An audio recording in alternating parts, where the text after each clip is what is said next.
আসসালামু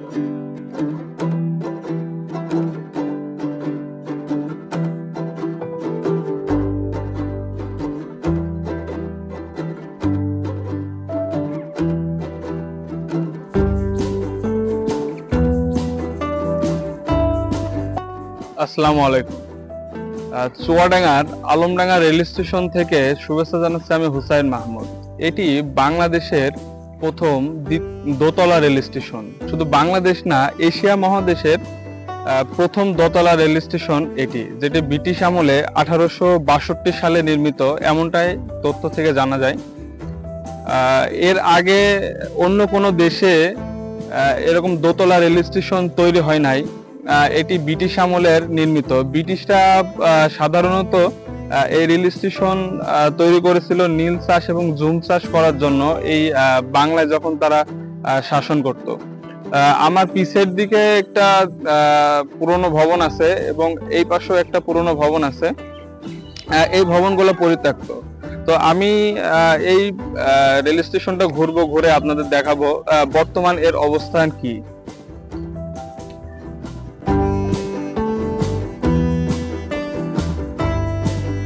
Alamdanga rail station নির্মিত হয় ব্রিটিশ উপনিবেশ আমলে 19বিংশ শতাব্দীর শেষের দিকে। তখন ব্রিটিশরা ভারতীয় উপমহাদেশে নীল চাষ, পণ্য পরিবহন ও প্রশাসনিক সুবিধার জন্য এই রেলপথগুলো স্থাপন করে। এই রেলপথের একটি গুরুত্বপূর্ণ অংশ ছিল কুষ্টিয়া, চুয়াডাঙ্গা ও খুলনা লাইন, আর সেই পথের অন্যতম স্টেশনই ছিল এই আলমডাঙ্গা।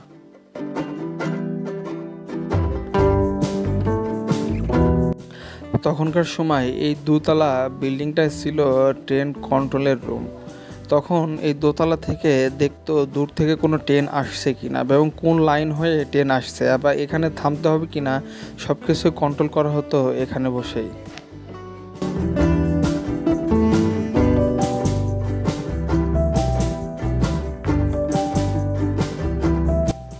এই স্টেশনটিতে ছিল একাধিক প্রশাসনিক ভবন এবং এর অন্যতম নীল চাষের প্রধান কেন্দ্রও বলা যায় এটিকে।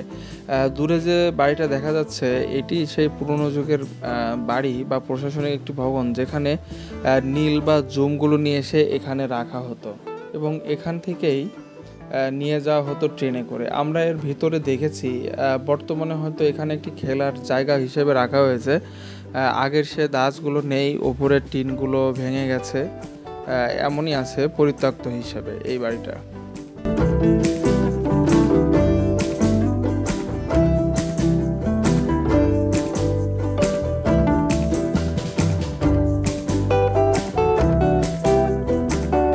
রেল স্টেশনে বর্তমানে উপরে যে টিন শেড গুলো ছিল সেগুলো খুলে ফেলা হয়েছে।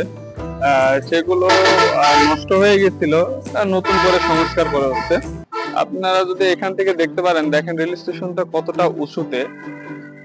রেল স্টেশনের এখন বর্তমান যে বিশ্রামাগার গুলো আছে বা যে নতুন ঘরগুলো আছে তার মধ্যে বেশিরভাগই পরিত্যক্ত।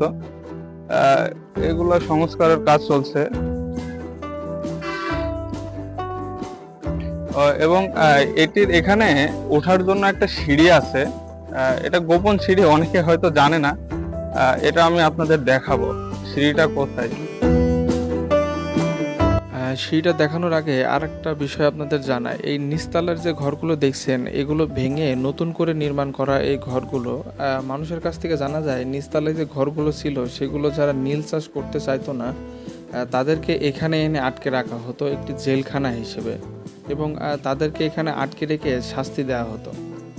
দোতলায় যে ঘরগুলো ছিল সেই ঘরগুলো কর্মকর্তা, অফিসার এবং বিশ্রামাগার হিসেবে ব্যবহার করা হতো।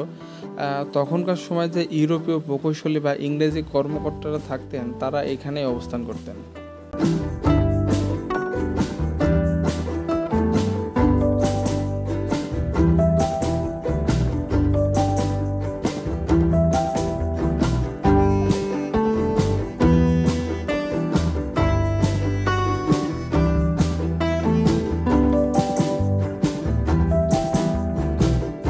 দর্শক, আমি এখন সেই সিঁড়ির প্রবেশ মুখে দাঁড়িয়ে আছি।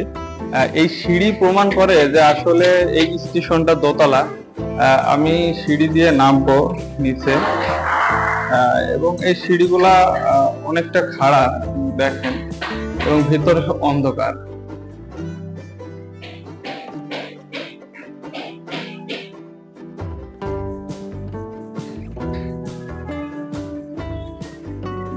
আরো আরেক ধাপ নামতে হবে, এক ধাপ নেমেছি, আরো আরেক ধাপ নেমে এরপরে এখান দিয়ে বের হতে হবে।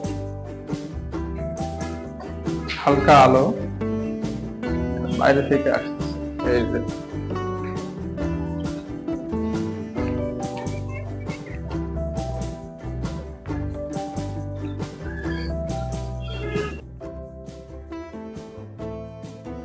এই স্টেশন হয়ে খুলনা থেকে ঢাকাগামী এবং রাজশাহীগামী কিছু ট্রেনকে চলাচল করতে দেখা যায়।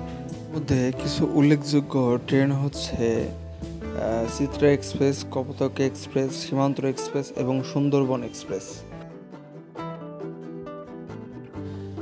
1962 থেকে 70 সালের মধ্যে নির্মিত হয় এই স্টেশন এখনও দাঁড়িয়ে আছে, কিন্তু ইতিহাসের গৌরব অনেকটাই মলিন হয়ে গেছে। দোতলা ভবনের সিঁড়ি ভাঙা, দেওয়ালে শ্যাওলা আর জায়গায় জায়গায় গাছের শিকড় ছড়িয়ে পড়েছে। তবুও স্থানীয় মানুষ ও পর্যটকের কাছে এটি এখনও এক ঐতিহাসিক আকর্ষণীয় স্থান। ঘুরতে ঘুরতে ভিডিওর শেষ পর্যন্ত চলে এসেছি। আপনাদের সাথে আজকে এই পর্যন্তই। পরবর্তীতে দেখা হবে নতুন কোনো জায়গার নতুন কোনো ইতিহাসের ভিডিও নিয়ে। আমার এই ভিডিওটা যদি আপনাদের ভালো লেগে থাকে অবশ্যই লাইক কমেন্ট করে আমার চ্যানেলটি সাবস্ক্রাইব করে দিবেন।